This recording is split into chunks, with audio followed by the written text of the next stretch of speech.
Kang mamasyal ka na ko, king plasdan, alben mo. Bamong akitingge, kalulu, bamong damdaman, king munting dampamin kubo. Nakakainis naman dapat ako mag-vlog. Etong si Jason, pinipilit ako, sayang daw. Yung asawa ko nga rin yung dahilan kung bakit ako na-push mag-vlog. Lagi kasi ako nagre-reklamo sa kanya. 5 years na akong affiliate pero hindi pa rin ako pumapaldo. Bakit? Ano bang pumipigil sa'yo? Palagi kasing montage lang yung ginagawa ko sa mga item ko, mga darling. Hindi ako nakakapag-direct selling nakita yung mukha kasi natatakot ako baka may makakita sa akin ng friends ko. Tapos makita yung mga pinagagawa ko sa TikTok. Kaya naman pinush na nga niya ako, mga darling. Kaya eto ngayon, ang kapal na ng mukha natin, sumobra na be. From dating faceless, ngayon fearless na, mga be.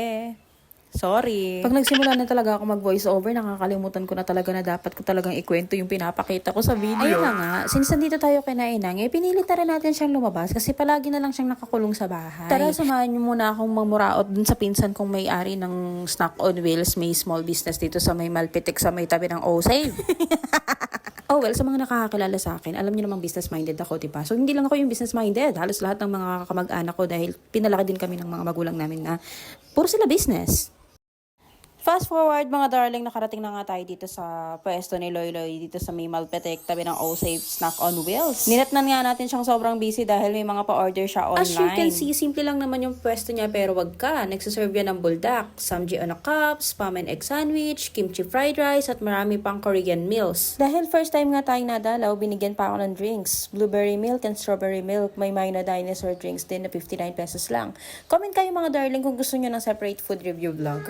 May coffee din pala sila dito, mga darling. Salted caramel latte, iced coffee mocha, iced chocolate latte, biscoff latte. Basta iba-ibang latte. Naiwan nga ako sa mga pamangkin ko, mga darling. At tingnan nyo naman, napakagaling magkamay. Magaling pa sa akin magkamay. Sana pagbalik ng mama nyo, buo pa kayo. Turn na nga kaming gawa ng drinks. Ito naman, nilutuan niya naman ng beef chow fan with Hungarian sausage yung mga pamangkin niya. Feeling ko may uuwing walang kita for today's video. Pero sulit naman kasi kita nyo naman, sobrang sarap na sarap sila sa luto ng tito nila. Approve na approve nga sa kanila, lalo na tong chow fan. Diyos ko po, naubos nila. After nga kumain ng mga anak namin, kumain na rin kami mag-asawa. Chares. Feeling ka, be. Ang pinsan ko kung anong gusto kong ipaluto, ang pinili ko nga itong creamy carbonara buldak nila with sausage and egg. Sobrang sarap, mares. Tamang-tama lang talaga yung anghang. Tapos itong si Jason naman, pinili niya yung parang chow fan na kinain din ng mga pamangkin niya kanina. Iniisip ko nga, mga darling, kung may tinutubo pa ba siya rito. Kasi imaginein mo, 159 pesos lang to. May creamy carbonara ka na.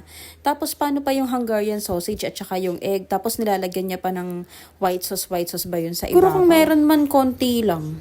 After nga namin magsikain, iniwan ko nga yung mga pamangkin ko kay Jason kasi natatanaw ko from here si Inang na naghahanap ng pajama niya. Kaya nga tumawid na rin ako ng daan para mapuntahan ko sila. Bahala ka dyan, Jason, kaya mo yan.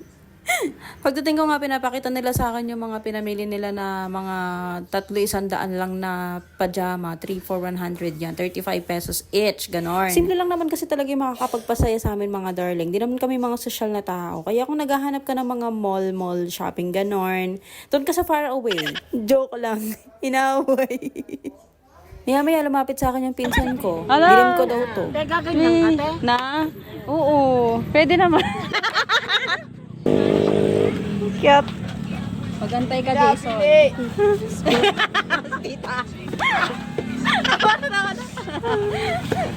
Ay, kayo kuya sa vlog ko. Hi.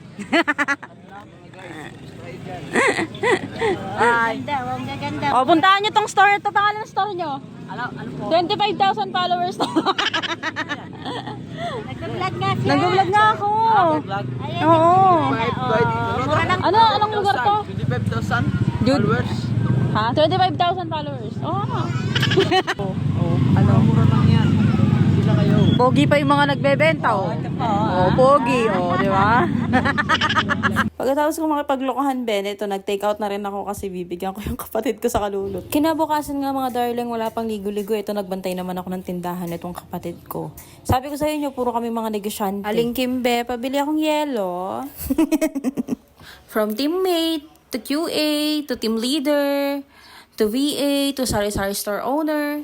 Yan, ganyan lang talaga yung mga pangarap namin, mga darling. Yung simple lang, actually pangarap namin dalawa maging housewife eh. Which is kahit paano naman nagagawa naman namin ngayon. Pareho naman kaming hindi pressured sa mga trabaho namin dalawa. Thank you Lord kasi sobrang sipag ng mga asawa namin, sobrang babait pa. Kasi isipin mo kung pressured kami magtrabaho, hindi sana namin nagagawa yung mga gusto namin gawin. Etong pag-vlog ko lang na to, sobrang tagal na itong gawin, kailangan mo talaga ng commitment. As in, from taking videos, ikaw mag-i-edit, ikaw mag-iisip ng voiceover. Pero tingnan mo, nagagawa ko kasi nga, supportive yung asawa ko, tsaka hindi niya ako pinapressure sa trabaho. Share ko lang. Ang sarap kasing gawin yung mga bagay na ginagawa mo dahil gusto mong gawin, hindi dahil may gusto kang i-please na, alam mo yun. Anyway mga darling, ito na nga pinag-prepare niya na nga kami ng almusal. Dahil maya-maya susunduin na rin ako ng papa ko at uuwi na rin kami kina mama. Tapos uuwi rin kami ng magalang. And yun nga, kumain kami sa labas. Literal na labas, sa labas ng bahay. At ayun nga mga darling, siguro dito ko natatapusin ang ating mini vlog. Maraming salamat nga pala sa mga bumati kay Inang. Sabi niya, pinapasabi niya sa inyo guys. And thank you so much for watching my videos. Bye darling!